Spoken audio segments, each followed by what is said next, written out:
PCS मंथन परिवार के एग्ज़ाम एक्सप्रेस पे यूट्यूब चैनल और एप्लीकेशन दोनों पर ही आपका स्वागत है।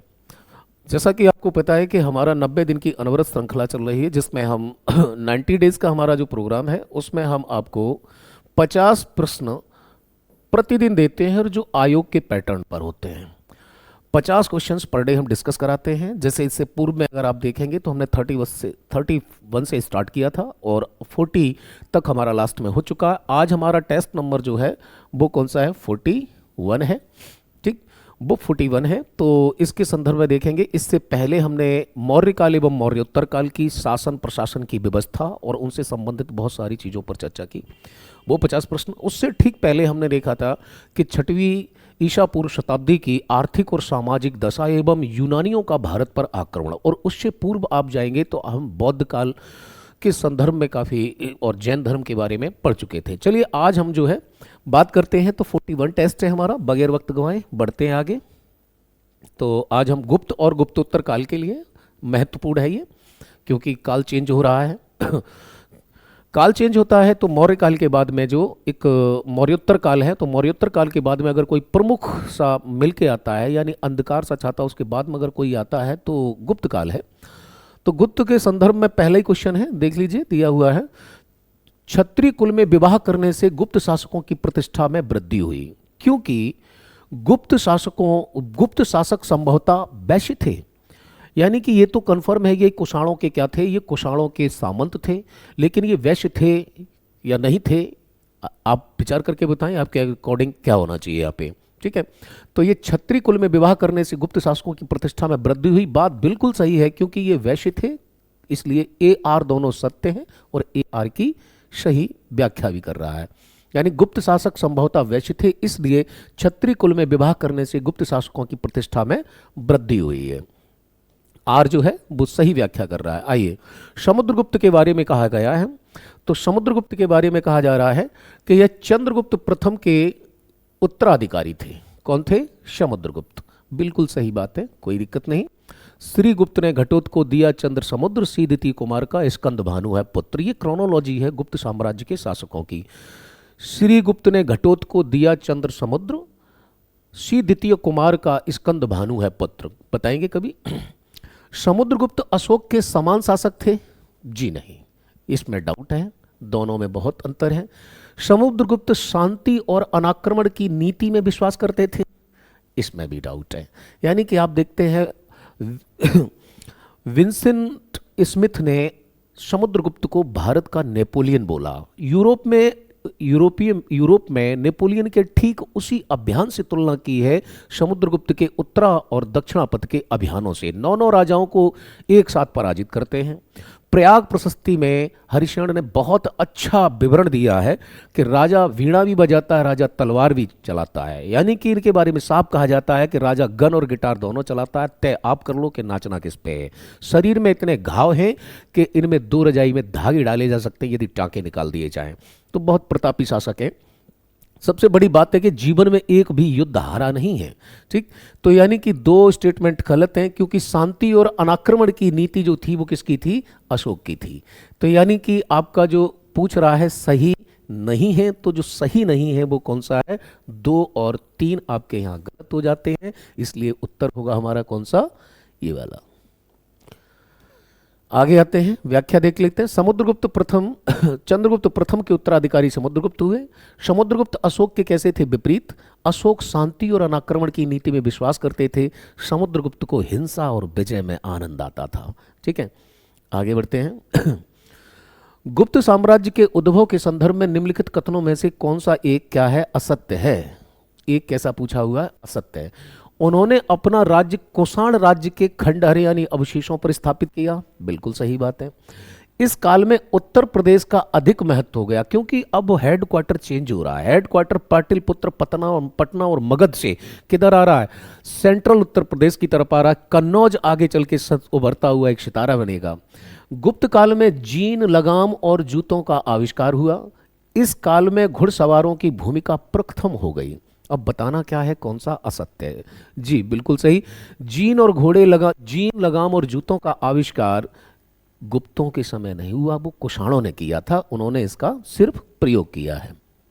आगे देखते हैं व्याख्या में। गुप्त शासकों ने अपना आधिपत्य कुषाण और सातवाहन के खंडरों पर किया। गुप्त काल में बिहार की अपेक्षा उत्तर प्रदेश अधिक महत्वपूर्ण क्षेत्र था, क्योंकि आरंभिक गुप्त मुद्राएं और अभिलेख इसी स्थान पर पाए गए हैं। गुप्त शासकों ने जीन लगाम बटन वाले कोट, पतलून और जूतों का इस्तेमाल करना कुषाणों से सीखा था, ना कि खुद किया था। इन सबसे उनमें गतिशीलता आई। घुड़सवारों की कार्य क्षमता में क्या होती है? वृद्धि होती। तो सी कथन जो है असत्य है। आगे देखते हैं। उनके घुड़सवारों गुप्त काल में अश्वचलित रथ और हाथी का महत्व समाप्त हो गया, यानी कि अब युद्ध क्षेत्र में जाएंगे तो क्या होगी? कबैलियर यानी घुड़सवार सेना का बहुत अच्छा उपयोग किया इन्होंने। दूसरा देखते हैं, उनकी शक्ति का मूल आधार क्या हो गए थे? घोड़े हो गए थे, और उन्हें उनके सिक्कों पर भी क्या किया गया था? अंकित किया गया था घुड़सवारों को। निम्नलिखित गुप्त शासकों में किसकी उपाधि शक्रादित्य थी? तो शक्रादित्य जो उपाधि धारण की थी, कौन करेगा? शक्रादित्य। बोलिए। इन्होंने परम भागवत, महाभागवत, शक्रादित्य, तो बहुत भारी भरकम महाराजाधिराज, अधिराज, इस प्रकार की गुप्त शासकों ने भारी भरकम क्या धारण की थी? उपाधियां। तो उससे साफ जाहिर होता है कि स्टार्टिंग में जिन्होंने ये उपाधियां धारण की उनका वर्चस्व सत्ता में उतना नहीं था। चलिए देखते हैं। तो ये उस पर उपाधि धारण करेंगे हमारे स्कंदगुप्त। एक अभिलेख है, ये अभिलेख है जिसे कहते हैं कहोम। कहोम अभिलेख में उल्लेख मिलता है कि स्कंदगुप्त ने शक्रादित्य की उपाधि धारण की। स्कंदगुप्त ने सुदूर चीन के साथ भी मित्रतापूर्ण संबंध बनाए। 466 ईस्वी में भारतीय राजदूत को चीन भेजे जाने का वर्णन मिलता है, और इस समय भारत में जो है वो कौन है? स्कंदगुप्त हैं, और स्कंदगुप्त का शासन होता है। यही गुप्त में वो शासक है जिसने हूणों के आक्रमण को भी क्या किया? विफल किया था। ठीक, आगे बढ़ते हैं। अगला क्वेश्चन मिलान के लिए है। कुछ गुप्तकालीन मंदिर हैं और उसमें यह बताना है कि कौन सा मंदिर किसको समर्पित है। तो आप देखते हैं, भूमरा मंदिर जो है वो भगवान शिव को समर्पित है। नचना ठाकुर मंदिर पार्वती मैया को समर्पित है। ठीक है। एक रह जाए तिगमा, तो तिगमा विष्णु का है और सिरपुष लक्ष्मण का है। ठीक, तो ये इनका मिलान होता है, दो मिल जाते हैं तो सीक्वेंस अपने आप लग जाता है यहाँ से। ठीक है, आगे आए तो देख सकते हैं आप, भूमरा भगवान शिव, ठीक, और नचना कुठार पार्वती मंदिर है, शिरपुर लक्ष्मण को समर्पित है, और तिगमा जो है वो किसका है? विष्णु का मंदिर है। वृक्ष में देख लेना ये मंदिर कहाँ कहाँ पर लोकेटेड है, इनकी एक लोकेशन और अवस्थिति भी आपको पता होनी चाहिए। ठीक, आगे आए। गुप्त काल के संदर्भ में निम्नलिखित कथनों पर विचार कीजिए। पुष्यमित्र शुंग का आक्रमण चंद्रगुप्त द्वितीय के समय हुआ था। हूणों ने स्कंदगुप्त के शासन काल में आक्रमण किया, इसका उल्लेख जूनागढ़ अभिलेख में मिलता है, और बोल रहा है कि कौन सा कथन सही नहीं है। ठीक, तो पुष्यमित्र शुंग का आक्रमण चंद्रगुप्त द्वितीय के समय नहीं होता है, कुमारगुप्त के समय होता है। हूणों ने स्कंदगुप्त के समय आक्रमण, शासन काल में आक्रमण किया, इसका उल्लेख कहाँ मिलता है? ये सबसे महत्वपूर्ण बात, और बताना कि आपको कौन सा सही नहीं है। ए पहला सही नहीं है। स्कंदगुप्त के भीतरी गांव अभिलेख में पुष्यमित्र शुंग के आक्रमण का उल्लेख मिलता है, जो कि कुमारगुप्त प्रथम के शासन काल में हुआ था। ठीक है, चंद्रगुप्त द्वितीय के नहीं। पुष्यमित्र का सामना करने के लिए कुमारगुप्त प्रथम ने अपने पुत्र स्कंदगुप्त को भेजा था। स्कंदगुप्त पुष्यमित्र को पराजित करने में सफल रहा था, सक्सेस हो गया था। भीतरी अभिलेख से ही स्कंदगुप्त के शासनकाल में हुए हूणों के आक्रमण की जानकारी मिलती है। हूणों पर स्कंदगुप्त की सफलता का गुणगान जूनागढ़ अभिलेख में भी मिलता है। वही जूनागढ़ अभिलेख जो भारत में रुद्रदामन ने स्थापित किया था, 4 शासक 3 वंशों ने उसको एडिट किया, और भारत में पहला संस्कृत का क्या था? वो अभिलेख है। आइए, गुप्त काल के संदर्भ में निम्नलिखित कथनों पर विचार कीजिए। इस काल में चरक ने आयुर्वेद की प्रसिद्ध ग्रंथ अष्टांग हृदय की रचना की? नहीं, हम सभी जानते हैं चरक ने क्या की है, चरक संहिता की। चरक, धवंतरी, सुश्रुत, जीवक, ये हमारे ऐतिहासिक क्या है, MBBS डॉक्टर थे, सुपर MD। ठीक है, आयुर्वेद के विद्वान और चिकित्सक धवंतरी चंद्रगुप्त विक्रमादित्य के दरबार में सुशोभित थे। ये बिल्कुल सही बात है, 9 रत्न थे उनके दरबार में, जैसे अकबर के 9 रत्न थे और शिवाजी की मंत्री परिषद अष्टप्रधान होगी, ऐसे ही इनमें भी हैं। तो कौन से कथन सही है? तो दूसरा सही है, क्योंकि अष्टांग हृदय 6ठी शताब्दी में बाघभट्ट ने आयुर्वेद के प्रसिद्ध ग्रंथ, देखिए क्या याद रखना है आपको, किसने? बाघभट्ट ने किसकी स्थापना की है? अष्टांग हृदय। और चंद्रगुप्त विक्रमादित्य के आयुर्वेद के विद्वान चिकित्सक धनवंतरी जो थे वो किसके थे? चंद्रगुप्त विक्रमादित्य के दरबार में सुशोभित थे। ठीक, चलिए आगे बढ़ते हैं। नेक्स्ट क्वेश्चन हमारा है, क्वेश्चन नंबर 8 है, गुप्त शासकों के संदर्भ में लिखित कथनों पर विचार कीजिए। तो पहला स्टेटमेंट देखिए आप, इलाहाबाद का प्रशंसात्मक यानी प्रशस्ति अभिलेख स्कंदगुप्त की विजयों का वर्णन करता है। प्रयाग प्रशस्ति के अनुसार समुद्रगुप्त को सिर्फ एक बार पराजय का सामना करना पड़ा।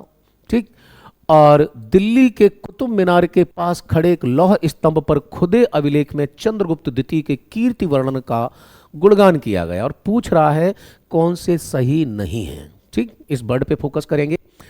तो इलाहाबाद प्रशस्ति जो है वो किसकी है? हरिशेन ने लिखी है, लेकिन स्कंदगुप्त की नहीं, उस पर समुद्रगुप्त के बारे में। प्रयाग प्रशस्ति के अनुसार समुद्रगुप्त को सिर्फ एक बार नहीं भाई, सिर्फ एक बार नहीं, कभी भी पराजय का सामना नहीं करना पड़ा। अजय योद्धा था ये भारतीय इतिहास में, अजय, ठीक, जिसे कभी पराजित का सामना नहीं करना पड़ा। तो आप देखते हैं स्टेटमेंट 1 और स्टेटमेंट 2 रॉन्ग हो जाते हैं, तो पहला ही ऑप्शन होगा हमारा, 1 और 2 सही नहीं है। चलिए आगे बढ़ते हैं हम। तो अगला क्वेश्चन हमारा गुप्त साम्राज्य के पतन के कारणों के संदर्भ में, गुप्त साम्राज्य के पतन के कारणों के संदर्भ में निम्नलिखित कथनों पर विचार कीजिए। अब विचार में कह रहा है स्कंदगुप्त के बाद नितांत कमजोर उत्तराधिकारी, बिल्कुल सही है, इसने हुणों को परास्त किया, लेकिन उसके बाद में कैसे आए? सब लुजुर पुजुर यानी कि लुंज पुंज जो है उत्तराधिकारी थे, उत्तरावर्ती शासक। हुणों का उत्तम धनुर्धर होना, हुण जो है वो बहुत बड़े धनुर्धारी थे, इसलिए इनकी सेना सामना भी नहीं कर पाती थी। सामंतों का विद्रोह होना, यानी कि सामंत जो थे इनके नीचे, क्योंकि ये गुप्त जो थे स्वयं सामंत थे, इन्होंने विद्रोह किया था कुषाणों और सातवाहनों से, तो इनके लिए भी तो कोई विद्रोह करेगा, तो सामंतों का जो है वो क्या होता है? विद्रोह होता है। उपयुक्त में से कौन से कथन जो है सही है? सोचिए और आंसर दीजिए, क्या होगा? डी, उपयुक्त सभी सही हैं। देखिए, चंद्रगुप्त द्वितीय के उत्तराधिकारियों में स्कंदगुप्त ने हुणों का कड़ा मुकाबला किया, परंतु उसके बाद के उत्तराधिकारी हुणों के सामने ठहर नहीं सके। हुण अच्छे योद्धा होने के साथ साथ बेजोड़ घुड़सवार थे और धातु के बने रकाबों का इस्तेमाल करते थे। वे उत्तम धनुर्धर होने के कारण केवल ईरान में नहीं बल्कि भारत में भी सफल हुए। गुप्त शासकों के सामंतों ने विद्रोह कर साम्राज्य को कमजोर बना दिया। उत्तरी बंगाल में नियुक्त सामंतों ने विद्रोह कर स्वतंत्र राज्य बनाना शुरू कर दिया, यानी कि जो सामंत थे जहां पर भी थे उन्होंने अपनी अपनी जगह विद्रोह किया, क्योंकि जो हेडक्वार्टर में बैठा हुआ शासक है वो इतना शक्तिशाली नहीं है, इसलिए वहां पर इनका धीरे धीरे विघटन प्रारंभ हुआ। ठीक, आइए क्वेश्चन नंबर 10 है, चंद्रगुप्त प्रथम महान शासक हुए क्योंकि चंद्रगुप्त प्रथम ने 319-320 ईस्वी में अपने राज्यरोहण के स्मारक के रूप में गुप्त संवत चलाया। देखिए, अभी शक संवत की बात थी और विक्रम संवत की बात थी, तो ये 319 में किसने? चंद्रगुप्त प्रथम ने क्या चलाया है? ये चलाया, यानी कि ये बात भी सही है, बात भी सही है, लेकिन महान शासक हुए इसकी बात पुष्टि या स्पष्टीकरण या व्याख्या दूसरा वाला स्टेटमेंट सही नहीं कर रहा है, इसलिए हम किसकी ओर जाएंगे? हम बी की ओर जाएंगे कि ए आर दोनों बातें सही हैं, बट जो आर जो है वो ए की स्पष्ट व्याख्या करने में असमर्थ है, वो नहीं कर रहा है, तो इसलिए आंसर हमारा ये हो। चलिए व्याख्या को देखते हैं। अरे कहाँ चले? चंद्रगुप्त द्वितीय के संदर्भ में निम्नलिखित कथनों में से कौन सा कथन कैसा है? असत्य पूछ रहा है, यानी कि उसके बारे में एक स्टेटमेंट है जो कैसा है? असत्य है। ठीक, असत्य की पहचान करनी। उसके काल में गुप्त साम्राज्य उत्कर्ष के शिखर पर पहुंचा, उसने उज्जैन को द्वितीय राजधानी बनाया। उसके काल में यात्री हैंसांग नहीं आया था भैया, फाह्यान आया था। चंद्रगुप्त द्वितीय के समय भारत में जो चीनी यात्री आता है वो कौन है? फाह्यान है, और विक्रमादित्य उसकी उपाधि थी। ये बात बिल्कुल सही है, यानी कि आंसर हमारा क्या होगा? सी होगा। ठीक, आइए डिटेल में आते हैं, डिटेल में देखते हैं। चंद्रगुप्त विक्रमादित्य के काल में चीनी यात्री फाह्यान भारत आए थे और यहाँ के लोगों के जीवन का एक विस्तृत रेख भी लिखा है। हैंसांग जो आया था वो किसके शासनकाल में आएगा? हैंसांग हर्षवर्धन के समय भारत आता है। ठीक है, और चंद्रगुप्त द्वितीय के समय कौन आता है? वो फाह्यान आता है। ठीक है, अगले क्वेश्चन की ओर चलते हैं। अगला क्वेश्चन नंबर 12 है, गुप्तकालीन स्थापत्य कला के विषय में असत्य कथन को चुनना है फिर आपको। यानी कि जो स्थापत्य कला है उसमें एक स्टेटमेंट है, वो कैसा है, गलत है। गुप्त चित्रकला के सर्वोत्तम उत्कृष्ट उदाहरण अजंता एवं बाघ की गुफाओं से मिलते हैं।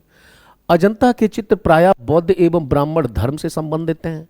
भारतीय मंदिर निर्माण में शिखर का उदाहरण सर्वप्रथम देवगढ़ के दशावतार से मिलता है। ग्वालियर के समीप बाघ की गुफाओं की खोज 1818 में अलेक्जेंडर कनिंघम ने की थी। नहीं भाई, अलेक्जेंडर कनिंघम ने नहीं खोजी हैं बाघ की गुफाएं, ये डेंजर महोदय ने खोदी हैं। डेंजर महोदय जो थे उनके द्वारा, एक आर्कियोलॉजिस्ट थे डेंजर, तो उनके द्वारा 1818 में ये गुफाएं, बाघ की गुफाएं जो है वो ग्वालियर के समीप खोजेंगी। बाद बाकी स्टेटमेंट सब सही है। आप देखिए, गुप्त चित्रकला सर्वोत्तम उदाहरण अजंता एवं बाघ की गुफाएं हैं। अजंता के चित्र बौद्ध और ब्राह्मण धर्म से संबंधित हैं। भारतीय मंदिर निर्माण में शिखर का उदाहरण सर्वप्रथम देवगढ़ के दशावतार मंदिर से मिलता है। बिल्कुल सही है। आइए आगे चलते हैं। तो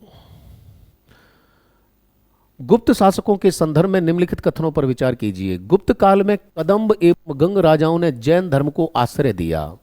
गुप्त काल में मथुरा एवं बल्लभी श्वेतांबर जैन धर्म के केंद्र थे।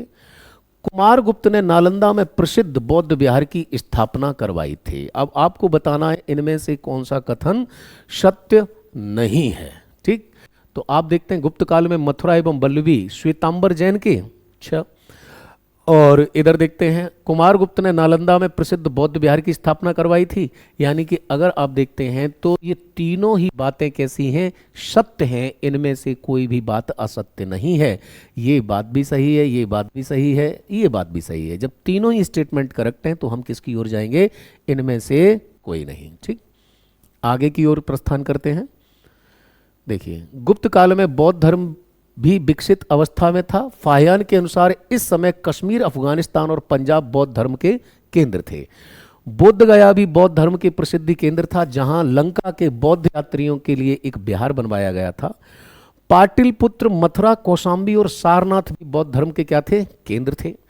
कुमारगुप्त ने नालंदा में प्रसिद्ध बौद्ध विहार की स्थापना करवाई थी, जिसे नालंदा विश्वविद्यालय भी है।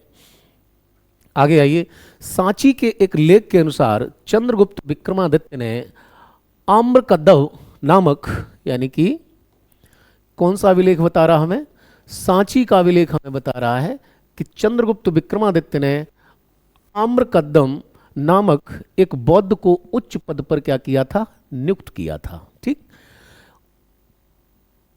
उसने काकना दरबार के महाविहार को 25 दिनार दान दे दिए थे। जैन धर्म से देखते हैं, गुप्त काल में जैन धर्म उन्नत अवस्था में था। इस समय जैन ग्रंथों पर भाष्य और टीकाएं लिखी गईं। कदम्ब और गंग राजाओं ने भी जैन धर्म को क्या दिया, आश्रय दिया। मथुरा और बल्लभी दोनों ही धर्म थे, जबकि जैन धर्म के श्वेतांबर के केंद्र थे।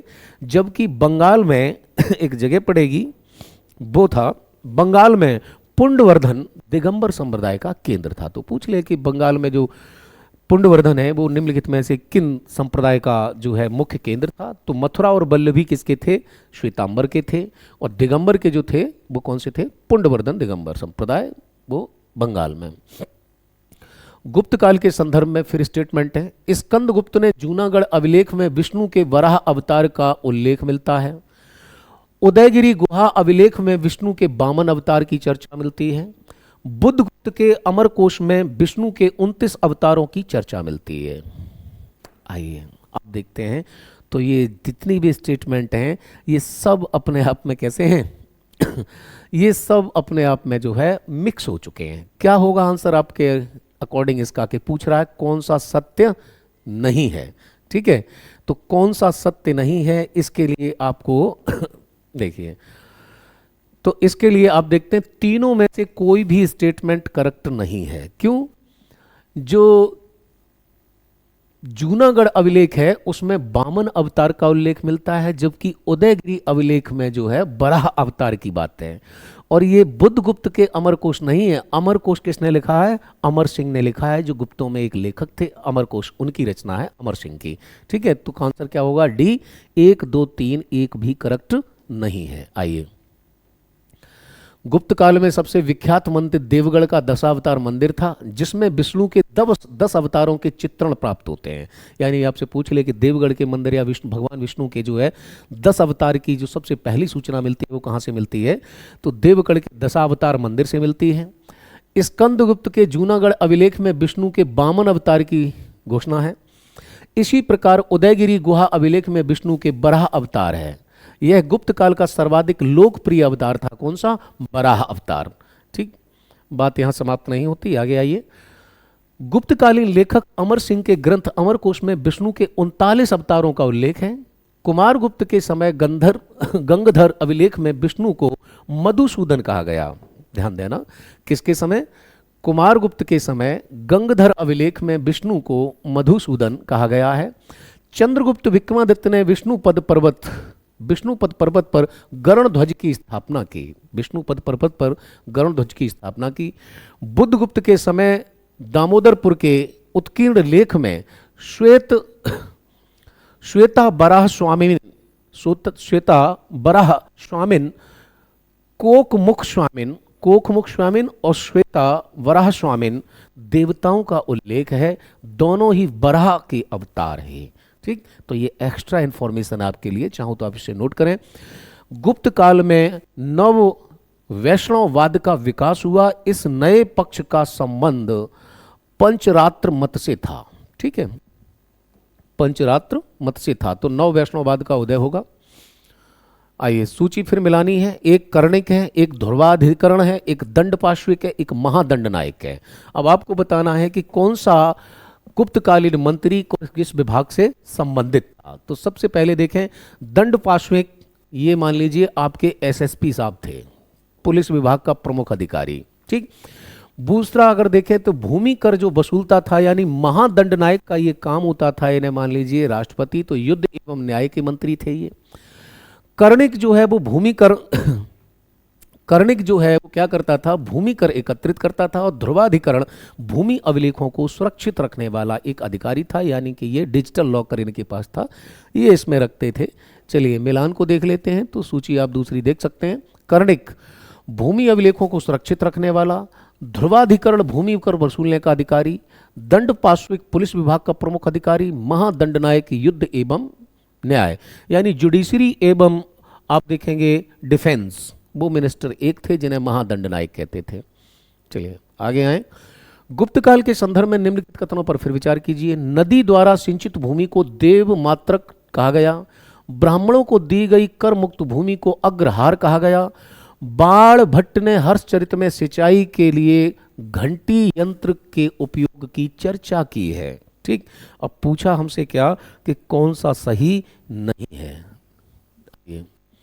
तो सबसे पहले ब्राह्मणों को जो कर मुक्त भूमि दान देने का प्रचलन प्रारंभ होता है वो गुप्त काल से ही होता है। मंदिर निर्माण जो प्रारंभ होते हैं वो गुप्त काल से ही होते हैं। मूर्तियां भी गुप्त काल से सबसे अधिक बनना प्रारंभ होंगी। तो नदी द्वारा जो सिंचित भूमि होती है उसे देव मात्रक नहीं कहते थे। देव मात्रक वो भूमि होती थी जो वर्षा जल से सिंचित होती थी। तो पहला स्टेटमेंट आपका क्या हो जाता है? रॉन्ग हो जाता है। बाण भट्ट ने हर्षचरित लिखा, ये बात सही है, लेकिन उसमें सिंचाई के लिए उन्होंने घंटी यंत्र नहीं, घंटी यंत्र की बात की गई है। किसके द्वारा वो की गई है? किसके द्वारा? कौन आएगा इनके शासनकाल में? हर्षवर्धन के साथ में जो आता है, ठीक है, हैंसवांग, उसने कहा है। ठीक है, इन्होंने तुला नमक दिया है। तो आंसर क्या है? 1 और 3 आपके कैसे हैं? गलत हैं। तो आंसर होगा हमारा सी कि 1 और 3 दोनों गलत हैं। आगे बढ़ते हैं, अगला क्वेश्चन देख लीजिए। वर्षा द्वारा सिंचित भूमि को देव मात्रक कहा गया था। नदी द्वारा सिंचित भूमि को नदी मात्रक कहा गया।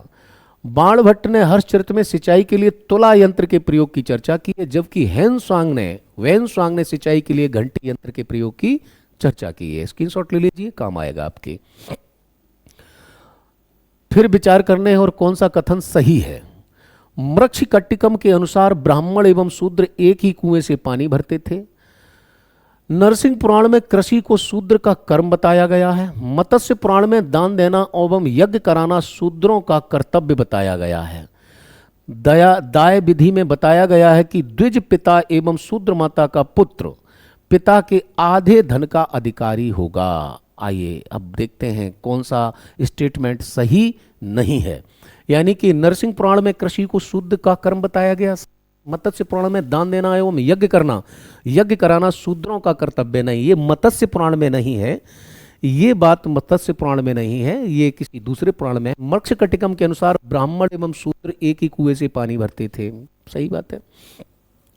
नरसिंह पुराण में कृषि शूद्रों का कार्य होगा, बिल्कुल। दाय विधि में द्विज पिता एवं शूद्र माता का पुत्र पिता के आधे धन का अधिकारी होगा। यानी मत्स्य पुराण में ये बात नहीं है जो शूद्रों पे लागू है। वो कौन सी पुराण में है, आइए देखिए। कर्मकांडेय मार्कंडेय पुराण में देना और यज्ञ करना शूद्रों का क्या बताया गया, कर्तव्य बताया गया। अन्य सभी कथन सही है, केवल वही। दाय विधि में विष्णु ने नियम बनाया है कि द्विज पिता और शूद्र माता से उत्पन्न पुत्र अपने पिता के आधे धन का क्या होगा, अधिकारी होगा। परंतु बृहस्पति के अनुसार वह केवल भरण पोषण पाने का अधिकारी है। याज्ञवल्क्य के अनुसार शूद्र पिता और दासी माता से उत्पन्न पुत्र को पिता की इच्छा पर ही संपत्ति में क्या मिलेगा, भाग मिलेगा, अन्यथा नहीं मिलेगा। देखिए, धर्म संबंधी अधिकारों के क्षेत्र में शूद्र के प्रति उदार भावनाएं व्यक्त की गई, इनके दान का भी उल्लेख किया गया। मत्स्य पुराण ये कहती है अगर शूद्र भक्ति में निमग्न रहें, मदिरापान न करें, इंद्रियों को बस में रखें तो उन्हें भी मोक्ष प्राप्त किया हो सकता है। मार्कंडेय पुराण में दान देना और यज्ञ करना शूद्रों का कर्तव्य बताया गया। याज्ञवल्क्य ने स्पष्ट रूप से कहा है कि शूद्र ओंकार के बदले नमः का प्रयोग करके पंच महायज्ञ कर सकते हैं। किसका नहीं प्रयोग करेंगे, ओंकार के बदले किसका, नमः। ठीक। गुप्त काल में न्याय व्यवस्था में भी वर्ग भेद बन गए थे। बिल्कुल सही बात है, अलग अलग टाइप के कोर्ट्स हुआ करते थे, जैसे आज दीवानी, फौजदारी और एनजीटी, इस तरीके से उसमें भी वर्ग भेद बने थे। ब्राह्मण की परीक्षा जल से एवं शूद्र की परीक्षा विष से की जानी चाहिए। चोरी करने पर ब्राह्मण को अन्य वर्गों से अधिक दंड दिया जाता था। बोले कि कौन सा सत्य है, तो ध्यान देना, जो परीक्षा ली जाती थी तो ध्यान देना, ब्राह्मण की तुला से, क्षत्रिय की अग्नि से और वैश्य की जो है ली जाती थी जल से और शूद्र की विष से। तो यानी कि कहीं ना कहीं जो सेकंड वाला स्टेटमेंट है ये गलत है। तो अब जब सेकंड गलत होगा तो सेकंड इसमें भी है, सेकंड इसमें भी है। ठीक है, तो आंसर होगा सी, 1 और 3। ठीक है, सी यानी 1 और 3 होंगे। आइए देखिए, न्याय व्यवस्था में भी वर्ण भेद बने रहे। न्याय संहिताओं में कहा गया है कि ब्राह्मण की परीक्षा तुला से, क्षत्रिय की अग्नि से, वैश्य की जल से और शूद्र की परीक्षा विष से। बृहस्पति के अनुसार सभी वर्गों से सभी दिव्य परीक्षाएं कराई जा सकते हैं, यानी सभी वर्ग, जितने भी वर्ग थे समाज में, उन सभी से सभी परीक्षाएं कराई जा सकती थी। केवल विष वाला दिव्य ब्राह्मण से ना कराया जाए, यानी ब्राह्मण की हत्या न हो। ठीक है। कात्यायन के अनुसार किसी मुकदमे में अभियुक्त के विरुद्ध गवाही वही दे सकता है जो जाति में उसके कैसा हो, समान हो। गवाही वही दे सकता है। ठीक। और भी देखिए आगे, निम्न जाति का वादी उच्च जाति के साथियों से अपना वाद प्रमाणित नहीं करवा सकता है। यानी निम्न कुल का व्यक्ति उच्च कुल के व्यक्ति से नहीं कह सकता है कि मेरी गवाही दो या तुम बताओ। नारद ने साक्ष्य देने की पुरानी वर्णमूल भेदक व्यवस्था के विरुद्ध कहा कि सभी वर्गों से साक्षी किए जा सकते हैं। नारद स्मृति के अनुसार चोरी करने पर ब्राह्मण को अन्य वर्गों से अधिक दंड दिया जाता था। आइए, कुमारगुप्त चंद्रगुप्त द्वितीय की पत्नी ध्रुवा देवी से उत्पन्न था। बिल्कुल सही है, ध्रुवा देवी जो थी उनका ही पुत्र था। कौन था? कुमारगुप्त। चंद्रगुप्त द्वितीय के समय में ही सर्वाधिक गुप्तकालीन अभिलेख प्राप्त होते हैं। कुमारगुप्त के आरंभिक दिनों में पुष्यमित्र नामक जातियों ने आक्रमण किया था। आइए थोड़ा ध्यान से देखते हैं। आइए, कुमारगुप्त के आरंभिक, गलत बात है, अंतिम समय में पुष्यमित्र नामक जातियों ने आक्रमण किया था। चंद्रगुप्त द्वितीय के समय में ही सर्वाधिक गुप्तकालीन अभिलेख, नहीं, ये बात भी गलत है। सिर्फ क्या सही है, केवल एक कथन सही है, और हमसे पूछा है कौन से सही नहीं है, तो जाहिर सी बात है कि हम जाएंगे किसकी ओर, कौन सा होगा, 2 और 3 वाली बात गलत है, जबकि एक स्टेटमेंट जो है दैट इज द करेक्ट। चलिए आगे बढ़ते हैं, अगले क्वेश्चन की ओर बढ़ते हैं। क्वेश्चन नंबर 19 है, कुमारगुप्त चंद्रगुप्त द्वितीय की पत्नी ध्रुवा देवी से उत्पन्न हुआ था। उसका एक छोटा भाई गोविंद गुप्त भी था। कुछ विद्वानों का विचार है कि गोविंद गुप्त तथा कुमारगुप्त प्रथम के बीच उत्तराधिकार को लेकर के कोई युद्ध नहीं हुआ था, लेकिन ऐसा कहा नहीं जा सकता है, संशय है। कुमारगुप्त के समय में ही गुप्तकालीन सर्वाधिक अभिलेख प्राप्त होते हैं, जिनकी संख्या लगभग कितनी है, 18 है। इसके समय में गुप्तकालीन मुद्राओं का सबसे बड़ा ढेर, देखिए कुछ पॉइंट है, कुमारगुप्त की बात हो रही, इसके समय में सबसे बड़ा मुद्राओं का ढेर बयाना मुद्रा भांड राजस्थान के भरतपुर जिले से प्राप्त हुआ। इसमें 623 मुद्राएं मिली। इनमें मयूर शैली की मुद्राएं सर्वाधिक महत्वपूर्ण हैं। इस शैली में चांदी की कुछ मुद्राएं सबसे पहले मध्य प्रदेश से प्राप्त होती हैं। कुमारगुप्त प्रथम के अंतिम सुमित्र नामक जातियों ने आक्रमण किया। इसका उल्लेख स्कंदगुप्त के भीतरी गांव अभिलेख में है। कुमारगुप्त ने इन्हें पराजित करने के लिए अपने योग्य पुत्र किसको भेजा था, स्कंदगुप्त को।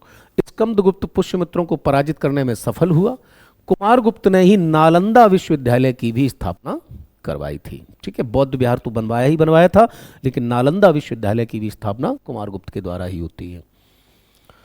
अगले क्वेश्चन की ओर बढ़ते हैं। तो अगला क्वेश्चन है हमारा, कथन कारण का है। कालिदास को भारत का शेक्सपियर कहा जाता है क्योंकि साहित्यिक कवियों में कालिदास भारत के सर्वश्रेष्ठ कवि थे। ए आर दोनों सही है और ए आर की बिल्कुल सही व्याख्या है। इजी प्रश्न था, कुछ नहीं करना था, बस कालिदास की कुछ रचनाएं हैं उनको आपको याद रखना है। तो सबसे पहले देखें जो महाकाव्य हैं, तो महाकाव्य में रघुवंश महाकाव्यम और कुमार संभवम। फिर कुछ नाटक लिखे इन्होंने, अभिज्ञान शकुंतलम, मालवाग्निमित्रम और विक्रमोवर्षियम। ठीक, फिर कुछ इनकी गीत काव्य हैं या खंड काव्य कहते हैं। तो एक तो है ऋतुसंहार और दूसरा है मेघदूतम। तो इनकी ये रचनाएं हैं, इनको याद रखना है। ठीक है, काम आएंगे आगे, खास करके असेंबलिंग में जब क्वेश्चन आते हैं तो फंस जाता है यहाँ से मामला कि कौन सा काव्य कौन सा नाटक है। गुप्तकाल की प्रशासनिक व्यवस्था को देखते हैं।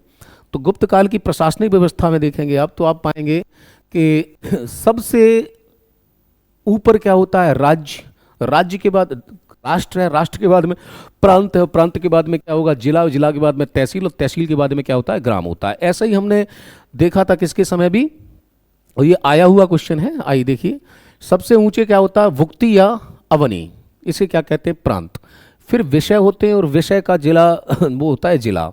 फिर होती है विथि यानी तहसील, और पैठ ग्राम की बड़ी इकाई और ग्राम सबसे छोटी इकाई। चंद्रगुप्त के संदर्भ में निम्नलिखित कथनों पर विचार कीजिए। चंद्रगुप्त ने स्वर्ण, रजत, शीशे की नहीं एवं ताम्र की मुद्राएं जारी की, यानी कि शीशे की मुद्राएं जारी नहीं की। इस काल में सोने के सिक्कों को दीनार एवं चांदी के सिक्कों को रूपक कहा जाता था। स्वर्ण सिक्के 22.33 ग्रैन के एवं चांदी के सिक्के 144 ग्रैन के होते थे। ठीक, यानी कि पूछ रहा है निम्नलिखित में से कौन से सत्य नहीं है। करिए, विचार कीजिए कौन कौन से सत्य नहीं है। तो आप देखते हैं हमारा पहला कथन सही नहीं है। जब पहला सही नहीं है तो पहला इसमें से भी काट दो, इसमें से भी काट दो और इसमें से भी काट दो, तो आंसर आपके पास में आ जाएगा कौन सा, 2 और 3। ठीक, यानी कि कौन कौन से सही नहीं है, 2 और 3 नहीं, पहला कथन सही नहीं है तो 2 और 3 यानी कि सही नहीं है। हाँ बिल्कुल, ये सही है, ये वाला सही है स्टेटमेंट। ठीक है, ये स्टेटमेंट जब सही है तो हम देखते हैं कौन सा होगा आपका, 1 और 3, यानी कि ये बात गलत है, 2 वाला स्टेटमेंट आपका करेक्ट है। चलिए आगे बढ़ते हैं, स्पष्टीकरण पे आते हैं। चंद्रगुप्त मौर्य ने स्वर्ण, रजत एवं ताम्र की मुद्राएं जारी की, शीशे के सिक्के नहीं चलाए थे। इस काल में स्वर्ण सिक्कों को दिनार और चांदी या रजत के सिक्कों को रूपक या रुपया कहा जाता था। गुप्तकालीन स्वर्ण सिक्के 144 ग्रैन के थे और चांदी का जो रूपक था वो 32.33 नहीं 32.36 ग्रैन का था। ठीक, कुषाणों की नकल पर इन्होंने ये सिक्के बनाए थे। क्वेश्चन नंबर 23, फिर विचार करना है और चयन करना है किसका, जो असत्य कथन है। कौन सा कथन आना चाहिए यहाँ पे, असत्य। स्कंदगुप्त ने वृषभ शैली के नए सिक्के चलाए। परवर्ती शासक पुरुगुप्त ने जैन धर्म अपना लिया। रीवा से प्राप्त सुपिया लेख, कहाँ से, मध्य प्रदेश के रीवा से, गुप्त वंश में घटोत्कच वंश कहा गया। स्कंदगुप्त के शासन में अंतिम अभिलेख गढ़वा इलाहाबाद से प्राप्त होता है। सही है। देखिए, परवर्ती शासक पुरुगुप्त ने जैन धर्म नहीं बल्कि जो धर्म अपनाया था वो कौन सा अपनाया था, जैन न होकर के बौद्ध हो गया था। वो उसने जो धर्म अपनाया वो कौन सा, बौद्ध अपनाया था। इसलिए स्टेटमेंट आपका बी गलत हो जाता है। ठीक, आइए स्पष्टीकरण पे चलते हैं। स्कंदगुप्त ने वृषभ शैली के नए सिक्के जारी किए और पुरुगुप्त ने बौद्ध धर्म अपना लिया। ठीक है, आइए अगले क्वेश्चन पे। फाहियान के बारे में कहा गया है। फाहियान आता है, चांडालों का वर्णन करने वाला प्रथम विदेशी यात्री था। बिल्कुल सही बात है। मध्य देश को उसने ब्राह्मणों का देश बताया है। बिल्कुल सही है। उसने बताया कि मध्य देश में आर्थिक दंड की अपेक्षा मृत्यु दंड दिया जाता है। ये बात गलत है। मृत्यु दंड नहीं दिया जाता क्योंकि ब्राह्मणों का देश था और वहाँ उनसे विष का परीक्षण नहीं किया जाता था। यहाँ से आप इसको लॉजिक लगा सकते हैं। तो तीसरा वाला कथन गलत है, इसलिए हमारा 1 और 2 कैसे हो जाते हैं, सत्य हो जाते हैं। आगे बढ़ते हैं। अगला क्वेश्चन देखिए, व्याख्या देख लीजिए। मध्य देश में ब्राह्मणों का देश था जहां लोग सुखी और संपन्न थे। कौन कह रहा है, फाहियान कह रहा है। ठीक, फाहियान स्टेटमेंट दे रहा कि मध्य देश ब्राह्मणों का देश है जहां लोग सुखी और संपन्न है। यहाँ मृत्युदंड नहीं दिया जाता, केवल आर्थिक दंड प्रचलित था और बार बार जब कोई राजद्रोह करता था तो उसका केवल दाहिना हाथ काट दिया जाता था। मध्य देश के लोग ना तो किसी जीवित प्राणी की हत्या करते हैं क्योंकि सब ब्राह्मण हैं, और ना ही मांस, मदिरा, प्याज, लहसुन का प्रयोग करते हैं क्योंकि ब्राह्मण हैं। केवल चांडाल इसके अपवाद हैं जो समाज से कैसे थे, बहिष्कृत थे। तो चांडाल का सबसे पहले उसने किया। इस प्रकार चांडालों का विस्तृत वर्णन करने वाला फाहियान पहला विदेशी यात्री था। मध्य देश के लोग सुअर अथवा पक्षियों को नहीं पालते थे, पशुओं का व्यापार भी नहीं करते थे, बाजारों में बूचड़ खाने और मदिरालय नहीं थे। मध्य देश के लोग क्रय विक्रय के लिए कौड़ियों का प्रयोग करते थे, यानी सीपी की तरह होती है। मध्य देश में ब्राह्मण धर्म का ही बोलबाला था। ये चरमोत्कर्ष था ब्राह्मण धर्म का। अब लेकिन आर्थिक स्थिति बहुत डाउन थी क्योंकि जब व्यापार में लेन देन के लिए कौड़ियों का प्रयोग होने लगे, तो यानी मुद्रा धीरे धीरे क्या हो रही है, यहाँ पे समाप्ति की ओर जा रही है। ठीक है, आइए सूची को मिलाते हैं। कुछ गुप्तकालीन अभिलेख हैं और जो कहाँ कहाँ से प्राप्त हुए हैं। तो सबसे पहले देखें, विल्सण का अभिलेख मिलेगा हमें कहाँ, एटा से। ठीक, तुमैन का अभिलेख हमें मिलता है ग्वालियर से, और मानकुंवर का अभिलेख हमें मिलता है प्रयागराज से, और करमदंडा ये अभिलेख मिलता हमें कहाँ से, अयोध्या से। तो इनका जब मिलान कर लेंगे आप तो डी का 4 होना चाहिए, डी का 4 इसमें दिया हुआ है। ए का 2 होना चाहिए, तो ए का 2 यहाँ मिल रहा है, तो डी का 4 ये वाला आपका विकल्प होगा।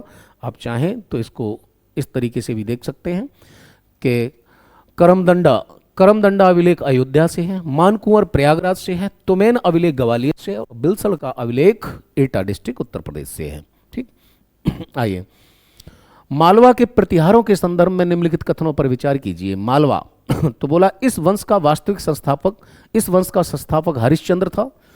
इस वंश का पहला शक्ति शासक नागभट्ट प्रथम था। और पूछा है इनमें से एक सत्य कथन का चयन करें, तो सत्य केवल एक ही है और वो कौन है, पहला वाला, क्योंकि सबसे प्रतापी शासक नागभट्ट नहीं था। सबसे प्रतापी शासक देखिए, प्रतिहार का तात्पर्य उच्च पदाधिकारी से होता है। प्रतिहार वंश का संस्थापक हरिश्चंद्र था, वास्तविक संस्थापक नागभट्ट प्रथम था। ठीक, परंतु इस वंश का पहला शक्तिशाली शासक वत्सराज था। उसी के नेतृत्व में प्रतिहारों ने पहली बार त्रिपक्षीय, जो कन्नौज को लेकर संघर्ष होता है त्रिपक्षीय, उसमें क्या लिया, भाग लिया। वत्सराज ने कन्नौज पर अधिकार कर लिया और वहां के आयुध वंशीय शासक इंद्रायुध को गद्दी पर बैठा दिया। ठीक है, आगे देखते हैं और कुछ डिटेल है। नहीं है। प्रतिहार शासक मिहिर भोज के संदर्भ में सही कथन चुने। इसके काल में 9वीं शताब्दी ईसा पूर्व में प्रसिद्ध अरब यात्री अल मसूदी भारत आया। मिहिर भोज वैष्णववाद का संरक्षक था। यानी कि ये किसका, वैष्णववाद का।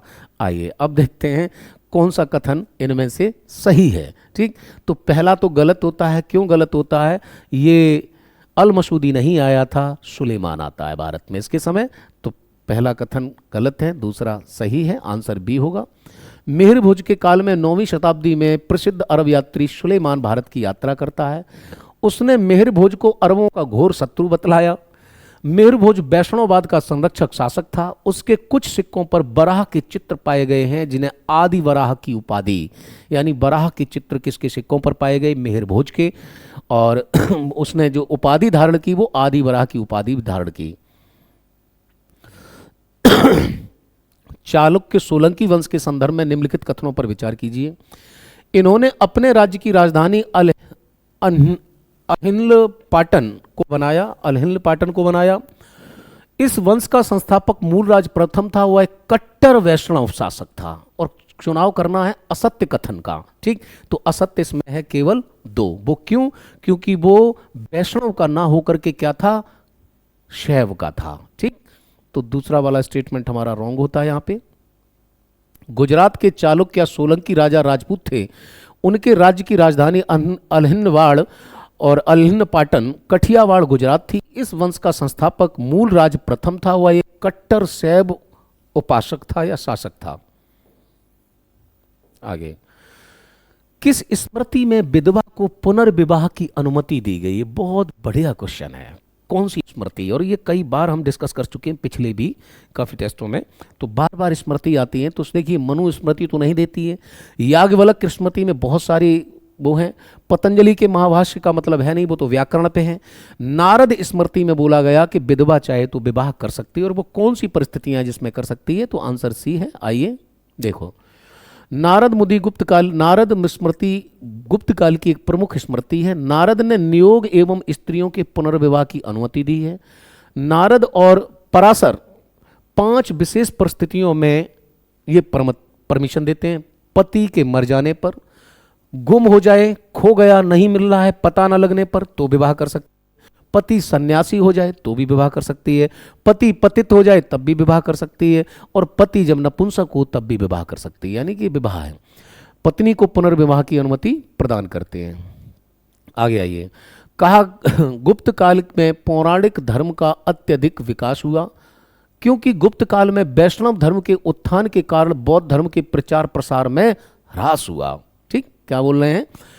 गुप्त काल में पौराणिक धर्म का अत्यधिक विकास हुआ, क्योंकि गुप्त काल में वैष्णव धर्म के उत्थान के कारण बौद्ध धर्म के प्रचार प्रसार में बहुत ज़्यादा ह्रास हुआ। ए आर दोनों सही है और ए आर की सही, सॉरी, ए आर दोनों सही है लेकिन व्याख्या सही नहीं है। आइए, गुप्त काल में पौराणिक धर्म का अत्यधिक विकास हुआ। गुप्त काल में ही पुराणों, महाकाव्यों जैसे रामायण और महाभारत और षड दर्शन का क्या हुआ? प्रादुर्भाव हुआ। गुप्त शासक वैष्णव धर्म के अनुयायी हुआ करते थे। उनकी उपाधि परम भागवत थी। ब्रह्मा विष्णु महेश के त्रिदेव की परिकल्पना सबसे पहले, बात ब्रह्मा विष्णु महेश की जो परिकल्पना है वो सबसे पहले गुप्त काल में ही की देन है। गुप्त काल में वैष्णव धर्म के उत्थान के कारण बौद्ध धर्म के प्रचार प्रसार में ह्रास हुआ था। किसका धर्म का प्रचार प्रसार होने लगा था? वैष्णव धर्म का। आइए, भवभूति किस शासक के दरबारी कवि थे? भवभूति, तो भवभूति थे यशोवर्मन के। आइए, ये भवभूति एक महान कवि और संस्कृत साहित्य के सर्वश्रेष्ठ नाटककारों में से एक थे। अक्सर उनके कार्यों की तुलना कालिदास से की जाती है। भवभूति कन्नौज के राजा यशोवर्मन के दरबारी कवि और पंडित थे। गुप्त साम्राज्य के विघटन के बाद उत्तरी भारत में पुष्यभूति वंश का क्या होता है? उदय एवं राजनीतिक विकेंद्रीकरण के युग का आरंभ होता है। हर्ष के पूर्व वर्धन वंश की राजधानी, हर्ष से पूर्व वर्धन वंश की राजधानी कन्नौज थी, किंतु हर्ष ने इसे थानेसर, ये बात उल्टी हो गई, क्योंकि हर्ष से पूर्व वर्धन वंश की राजधानी हिमाचल प्रदेश के निकट थानेसर थी। और जब हर्षवर्धन गद्दी पर बैठता है तब वो अपनी राजधानी कहाँ ले आता है? वो कन्नौज लेके आते। कौन से कथन सही हैं? तो केवल एक सही है, दूसरा वाला गलत है। ठीक है, देखिए, गुप्त साम्राज्य के विघटन के पश्चात उत्तरी भारत में जिस राजनीतिक विकेंद्रीकरण के युग का आरंभ हुआ, वह हर्षवर्धन के राज्यारोहण के साथ ही उसकी समाप्ति होती है। हर्ष के पूर्व वर्धन वंश की राजधानी थानेसर थी, किंतु हर्ष ने कन्नौज को अपनी राजधानी बनाया। मजबूरी थी, यशोवर्मन उनके जो जीजा थे उनकी हत्या कर दी गई शशांक के द्वारा। कन्नौज में उनकी बहन ब्याही हुई थी राजश्री, ठीक है। जयवर्धन और हर्षवर्धन दो भाई हैं। गुप्त काल के पतन के बाद भारतीय राजनीतिक इतिहास में क्षेत्रीयता की भावना एवं विकेंद्रीकरण की प्रवृत्ति उभरने लगती है। बिल्कुल सही है। गुप्तोत्तर काल में स्त्रियों की दशा के संदर्भ में विचार कीजिए कथनों पर। चलिए, पहला स्टेटमेंट क्या कह रहा है? निम्नलिखित कथनों पर विचार कीजिए और बताइए कौन सा सही है कौन सा गलत। गुप्तोत्तर काल में स्त्रियों की दशा में भारी गिरावट आई, बिल्कुल बात सही है जी। इस समय समाज में गणिकाओं, वेश्याओं और देवदासियों का भी एक वर्ग बनने लगा, बिल्कुल अनकंट्रोल्ड हो गया सब। बौद्ध मठों और मंदिरों को दास दान के रूप में दिए जाने की प्रथा भी प्रचलन में आ गई, लगभग ये भी सही है। पूछ रहा कौन से कथन सही हैं, तो उपयुक्त सभी कथन क्या हैं? सही हैं। उपयुक्त सभी कथन सही हैं। आगे बढ़ते हैं, स्पष्टीकरण पे आ जाइए। डी, गुप्तोत्तर काल में स्त्रियों की दशा में गिरावट आई। उच्च कुल की स्त्रियां प्रशासन में कार्य भागीदारी लेने लगी। काकतीय रानी रुद्रमा, काकतीय रानी, काकतीय वंश की राजधानी जिनकी राजधानी वारंगल है, की रानी रुद्रमा काकतीय राजवंश पर लंबे समय तक शासन किया। शासन में उत्कृष्ट सफलता के लिए वेनिस का यात्री मार्को पोलो ने उसकी प्रशंसा की थी। समाज में बाल विवाह, बहुविवाह, सती प्रथा और जौहर जैसी कुछ कुप्रथाओं को स्त्रियों की स्थिति को सामान्य स्थिति में गिरावट ला दी। समाज में गणिकाओं और वैश्याओं और देवदासियों का भी एक वर्ण होने लगा। पूर्व मध्यकाल या गुप्तोत्तर काल में दास प्रथा में वृद्धि हुई। इन्हें किसी सामाजिक वर्ग के रूप में नहीं माना गया, यानी कि जो चार वर्ण थे, ब्राह्मण, क्षत्रिय, वैश्य, शूद्र, जो दास थे उन्हें तो किसी भी वर्ग में नहीं माना गया। दास दासियों को दान में देने की प्रथा इस काल में बहुत प्रचलित हो गई थी। हम दान में दे रहे हैं, दास दे रहे हैं और दासियां दे रहे हैं। बौद्ध मठों और मंदिरों को दास दान के रूप में दिए जाने का भी प्रचलन इस समय हो चुका था। आइए, पल्लव, चालुक्य, चोल एवं पांड्य शासकों के शासनकाल में मुख्यतः बेसर शैली का विकास हुआ, जिसका प्रमुख उदाहरण बृहदेश्वर मंदिर है। होयसल राष्ट्रकूट काल के ऐहोल मंदिर, कैलाश मंदिर इत्यादि में से कौन से कथन सही हैं? तो ये दोनों ही कथन सही नहीं हैं। हम जाते हैं सी की तरफ, देख लीजिए। पल्लव, चालुक्य, चोल और पांड्य, पल्लव, चालुक्य, चोल और पांड्य के काल में जो मुख्यतः मंदिरों को जो निर्माण हुआ वो कौन सी शैली है? वो द्रविड़ शैली है, ठीक है। और इनमें देखें, महाबलीपुरम के मंदिर, कांची के मंदिर, बातापी, ऐहोल मंदिर, तंजौर का राजराजेश्वर मंदिर तथा बृहदेश्वर मंदिर इस शैली के सर्वोच्च प्रमुख उदाहरण हैं। किसके? द्रविड़ के। यानी कि ये शैली कौन सी है? द्रविड़। लाई किसके द्वारा गई है? पांड्य, चोल, चालुक्य और पल्लवों के द्वारा। दूसरा देखें, बेसर शैली का विस्तार विंध्या और कृष्णा के बीच में है।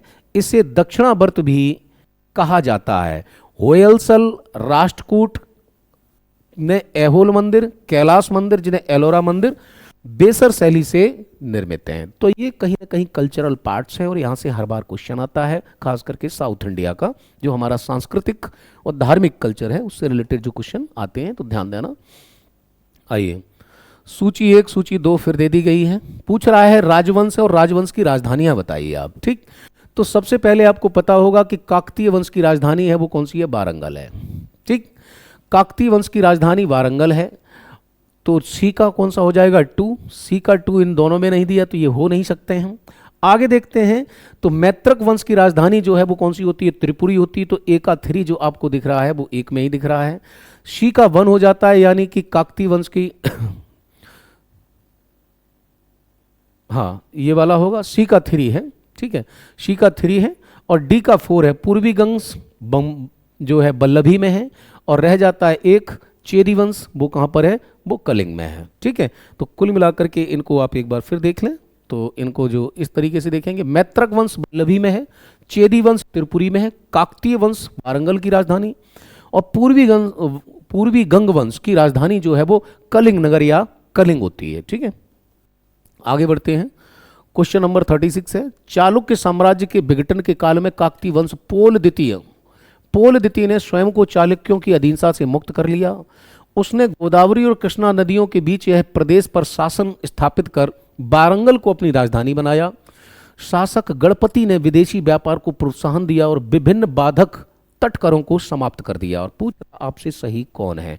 तो देखिए, कृष्णा और गोदावरी वाली बात तो बिल्कुल सही कही है, लेकिन वारंगल को राजधानी जो है किसने नहीं बनाया था? जो इधर देख रहे हैं ना, पोल द्वितीय, इसने वारंगल को राजधानी नहीं बनाया था। स्टेटमेंट केवल 1 और 3 सही हैं, बाद बाकी गलत हैं। आ जाइए। पोल द्वितीय ने गोदावरी और कृष्णा नदियों के बीच प्रदेश पर शासन स्थापित किया, किंतु रुद्र प्रथम ने वारंगल को राजधानी कौन बना रहा है? रुद्र प्रथम बना रहा है। इसलिए क्वेश्चन का आंसर सी है। गुप्तोत्तर काल की मुद्रा के संदर्भ में, यानी गुप्तों की बाद जो मुद्रा है उसके संदर्भ में आपको विचार करना है। पूर्व मध्यकाल में सिक्कों का उपयोग अधिक होने लगा था तथा व्यापार का माध्यम मुद्रित सिक्के थे। साधारण लेन देन कौड़ियों के माध्यम से होता था, जिन्हें कदर्पक कहा जाता था। कपदर्क कहा जाता था, यानी जो कौड़ियां होती थी उन्हें कपदर्क कहते थे। तो देखिए कौन से कथन सही हैं? तो कथन केवल दूसरा सही है। पूर्व मध्यकाल में तो स्थिति बड़ा भयावह हो गई, सिक्कों का उपयोग कम होने लगा था और व्यापार का माध्यम क्या हो गया? वस्तु विनिमय। गुप्तों के बाद में करेंसी की बहुत दिक्कत। साधारण लेन देन व्यापार कौड़ियों के माध्यम से होता था, जिन्हें प्रतिहार अभिलेखों में कपर्दक कहा गया है। सोने के सिक्कों की मात्रा बहुत कम थी, अधिकतर सिक्के चांदी और तांबे के थे। ये पूर्व मध्यकाल की बात हो रही, जो मध्यकालीन भारतीय इतिहास है जिसकी नींव रखी जाएगी, उससे ठीक पहले की बात हम कर रहे हैं। आगे आइए। क्वेश्चन नंबर 38 है, हर्ष ने कश्मीर शासक से बुद्ध के दंत अवशेष बलपूर्वक प्राप्त कर लिए। बिल्कुल सही है। हर्ष के काल में उच्च अधिकारियों का वेतन नगद के रूप में दिया जाता था। बिल्कुल सही नहीं है। वह सूर्य, शिव और बुद्ध का उपासक था। सही है। हर्ष दक्षिण भारत में अपने साम्राज्य का विस्तार करने में असफल रहा, क्योंकि पुलकेशन द्वितीय के साथ में नर्मदा नदी इन दोनों के बीच में बॉर्डर हो जाती है और पुलकेशन द्वितीय के साथ में युद्ध होता है, उसमें हर्षवर्धन हार जाते हैं। यानी कि दूसरा वाला हमारा गलत स्टेटमेंट, बाद बाकी सब सही है। ठीक, आइए। हर्ष तो वह महायान बौद्ध धर्म का संरक्षक था। इसके उच्च अधिकारियों को वेतन के रूप में क्या दी जाती थी? जागीर यानी भूमि। भूमि देने की सामंती प्रथा हर्ष ने ही शुरू की थी। और आगे जाकर के आप देखें, इक्ता प्रदान किए जाएंगे दिल्ली सल्तनत में, तो वो पहले से ही यहाँ पे क्या थे? मौजूद थी वो प्रणाली हमारी। कन्नौज के शासक हर्षवर्धन के दरबारी कवि बाण भट्ट द्वारा रचित उनकी जीवनी हर्षचरित किस भाषा में? कोई प्रॉब्लम नहीं, संस्कृत भाषा में, क्योंकि गुप्त साम्राज्य की जो भाषा थी वो क्या थी? संस्कृत। और पूर्व मध्यकाल तक जो है संस्कृत भी बनी रहेगी। वहीं से स्टार्ट हो जाती है जूनागढ़ अभिलेख से। जूनागढ़ अभिलेख भारत में पहला जो है क्या होता है? संस्कृत का अभिलेख होता है। और वहां से गुप्तों की राजकीय भाषा जो रहती है वो हमेशा संस्कृत रहेगी। तो ये संस्कृत है। अंग्रेजी में इसका स्वाद एडवर्ड विल्स कोविल और फ्रेडरिक ने विलियम थॉमस ने 1897 में किया था। आइए। 7वीं सदी तक आते आते पाटलिपुत्र की छवि धूमिल हो गई और कन्नौज एक सितारा बनकर चमका, क्योंकि इसकी सत्ता एवं महत्वता वाणिज्यिक व्यापार और समुद्रा धन पर टिकी हुई थी। ए आर दोनों सही हैं और ए आर की सही व्याख्या भी कर रहा है। ठीक है, आइए। भूमि के प्रकार हैं और बोला गया है कि कौन सी भूमि को क्या कहेंगे। ठीक है, तो बिना जोती गई भूमि जो बंजर होती है वो क्या कहलाती है? अप्रहत। जल प्रायानुपम उसे कहते हैं जो नमी युक्त भाग के पास उपस्थित हो। शर्करावती जिसमें बालुओं के कण हो। और देवमात्रक तो अभी बताया था, देवमात्रक और नदी मात्रक। देवमात्रक उसको कहते हैं जो वर्षा के जल द्वारा सिंचित हो। नदी मात्रक वो थी जो किसकी थी?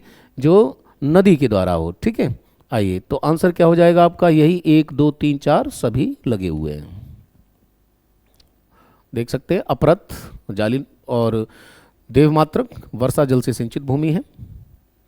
गुप्तकालीन विभिन्न करों के संदर्भ में देखिए, भूमि कर राजस्व का सबसे बड़ा स्रोत। बिल्कुल सही है जी। उपकरी अस्थायी कृषकों से लिया जाता था। सही है, उपरिकरी लेंगे। गुल्म वन में उत्पन्न सामग्री पर लगाने वाला जो टैक्स था, यानी जंगलों में जो सामग्री उत्पन्न होती थी उस पर जो लगाते थे उसे क्या बोलते थे? उसे गुल्म बोलते थे। मेय स्थायी कृषकों से लिया जाने वाला कर, भाई ये में ये नहीं था, यानी कि डी वाला यहाँ पे गलत है। आगे हैं कौन कौन सी कर हैं उन्हें आप देख लें। तो में अन्न के रूप में प्राप्त था। अन्न के रूप में जैसे भाग और बलि दिए जाते थे वो कैसे हैं? में अन्न के रूप में प्राप्त कर था। जो स्थायी कृषकों से लिया जाता था वो क्या था? उद्रंग। ठीक। कांची के पल्लव वंश के संदर्भ में निम्नलिखित विचारों पर असत्य कथन चुने। पल्लव वंश का प्रथम महान शासक महेंद्र वर्मन प्रथम था। महेंद्र वर्मन प्रथम ने ही दो प्रसिद्ध पुस्तक मत्त विलास प्रहसन और भगवती जुकियम की रचना की। और पूछ रहा है कि असत्य कौन सा है, तो असत्य जो है वो पहला वाला है, दूसरा सही है। सॉरी, असत्य पूछ रहा है, तो दोनों में से कोई असत्य नहीं है, दोनों ही स्टेटमेंट ऐसे हैं, करेक्ट हैं। आइए देखें। पल्लव वंश का प्रथम महान शासक महेंद्र वर्मन प्रथम था, जिसका काल 600 से 630 ईस्वी तक रहा है, यानी 30 वर्षों तक, जो प्रारंभ में जैन धर्म का अनुयायी था। बाद में नयनार संत अप्पार के प्रभाव में आकर शैव धर्म को अपना लिया। महेंद्र वर्मन प्रथम कला और साहित्य का महान संरक्षक था। वह स्वयं भी एक प्रसिद्ध विद्वान था। उसने दो पुस्तकें लिखी थी, मत्त विलास प्रहसन और भगवत ज्योतियम। ठीक। पल्लवकालीन धार्मिक जीवन के संदर्भ में निम्नलिखित कथनों पर विचार करें और सत्य का चयन करें। इस काल में अधिकांश शासक ब्राह्मण धर्म को मानते थे। हेन सांग के अनुसार इस समय बौद्ध धर्म अच्छी स्थिति में नहीं था। तो केवल ऊपर वाला सही है, दूसरा वाला गलत है। ऑप्शन हमारा ए होगा। पल्लवों के शासनकाल में दक्षिण भारत में धार्मिक दृष्टिकोण से एक उथल पुथल का भरा काल रहा है। अधिकांश शासक ब्राह्मण धर्म को मानते थे, परंतु धार्मिक दृष्टि से वे सहिष्णु थे। हेनस्वांग, जो कि पल्लवीय शासक नरसिंह वर्मन प्रथम के काल में दक्षिण भारत की यात्रा पर जाता है, तो बौद्ध धर्म जिस स्थिति में चित्रण किया उससे ऐसा प्रतीत नहीं होता कि वहां बौद्धों की स्थिति अच्छी थी। अपने विवरण में हेनस्वांग इस बात की चर्चा करता है कि उस समय कांची नगरी में लगभग 100 बौद्ध मठ विद्यमान थे, जिनमें से 10,000 बौद्ध भिक्षु रहते थे। यह स्थिवर संप्रदाय को मानने वाले थे कांची नगर में। हाँ, तो ये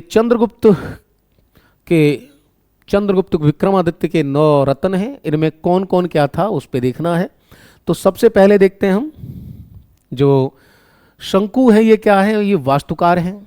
छपड़क हैं जो फलित ज्योताचार्य हैं। वरुचि हैं वो व्याकरण को देखते हैं। और घटपर्णक हैं जो वे कूटनीतिज्ञ हैं। और इसको आप मिलान कर लें।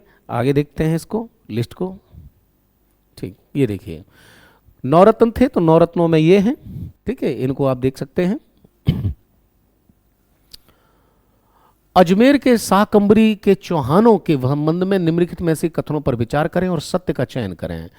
अजमेर के चौहान वंश का संस्थापक वासुदेव था, नो डाउट, बिल्कुल सही है। चौहानों का संस्थापक वासुदेव।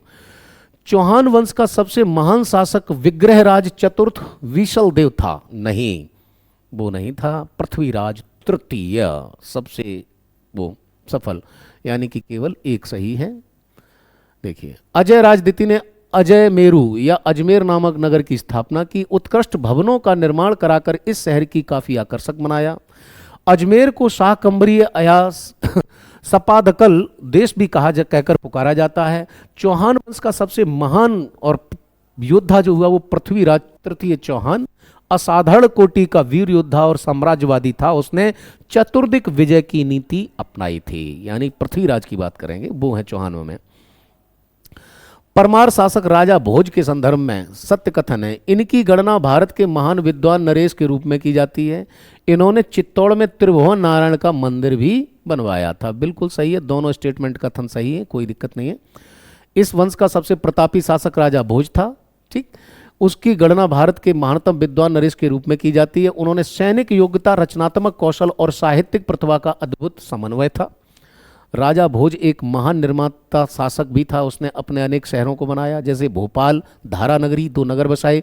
उन्होंने चित्तौड़ में त्रिभुवन नारायण का मंदिर निर्मित करवाया। उन्होंने धारा नगरी को मनोरम तथा भव्य बनाने के लिए शोभामायन किया। भोजपुर नामक एक नया शहर बसाया, जिसे वर्तमान में भोपाल कहकर पुकारा जाता है। बंगाल के पाल वंश के शासक के कौन सा कथन असत्य है? पाल वंश का संस्थापक गोपाल था। प्रतिहार शासक वत्सराज ने त्रिपक्षीय संघर्ष में देवपाल को पराजित किया था। पाल वंश का पहला महान शासक, शक्तिशाली शासक धर्मपाल था। देवपाल को बौद्ध धर्म का पुनर्संस्थापक कहा जाता है। तो इनमें से आपको असत्य चुनना है। तो पाल वंश का संस्थापक गोपाल था, नो डाउट है। पाल वंश का बौद्ध धर्म जो देवपाल को है पुनर्संस्थापक माना जाता, सही बात है। पाल वंश का पहला महान शक्तिशाली शासक धर्मपाल है, ये भी सही है। प्रतिहार शासक वत्सराज ने, यहां पर दिक्कत है। ठीक, देखिए, पाल वंश का पहला महान शक्तिशाली शासक धर्मपाल, जिसके नेतृत्व में पालों ने पहली बार त्रिपक्षीय संघर्ष में हिस्सा लिया। प्रतिहार शासक वत्सराज ने धर्मपाल को पराजित कर दिया था। इसके बाद राष्ट्रकूट शासक गोविंद तृतीय ने भी धर्मपाल तथा कन्नौज के आयुध वंशीय शासक चक्रायुध को भी पराजित किया था। सूची 1 का सूची 2 से फिर मिलान करना है। कर्णिक का काम क्या है, बलत्त कौशन कौन है, न्याय कारणक कौन है, और अष्टकुलाधिकरण कौन है। ठीक है, तो आइए देख लेते हैं ये ग्राम के प्रशासक के अधिकारी और इनकी विशेषता क्या है। तो सबसे पहले देखते हैं बलत कौशल ये होता था, ये क्या है कि ये ग्राम में राजा का क्या कर रहा है, प्रतिनिधित्व कर रहा है। ठीक, तो आंसर क्या नहीं हो सकता आपका, ये नहीं हो सकता है। दूसरा आगे देखें, न्यायकरणक, तो उसका काम ही है खेतों से जो विवाद हो जाए, बी का 2, तो बी का 2 यहाँ पे भी है, यहाँ पे भी है, बी का 2 यहाँ नहीं है, ये एलिमिनेट हो गया। दूसरा देखें, भूमि संबंधी क्रय विक्रय का अधिकरण जो होता था वो ए का क्या होना चाहिए, 3, तो ए का 3 हमें मिल रहा है इसमें। और दूसरा रह जाता है कर्णिक, तो ये लिपिक था और लेखक था। ठीक, और लिस्ट में आप इसको देख सकते हैं, लिस्ट में ये साफ साफ लिखे हुए हैं। अष्टकुलाधिकरण कौन था, न्याय कारणक क्या काम था, कार्णिक का क्या काम था, और बलत कौशन का क्या काम था। आज का लास्ट क्वेश्चन है और कथन और कारण से है। सामंतवाद का प्रभाव भारत के सामाजिक जीवन पर पड़ा क्योंकि यह काल समाज में नई नई जातियों के उदय के लिए विशेष रूप से उल्लेखनीय है। नो डाउट ए आर दोनों सही हैं और ए आर की सही व्याख्या भी कर रहा है। धन्यवाद, नमस्कार, मिलते हैं अगले सेशन में, तब तक के लिए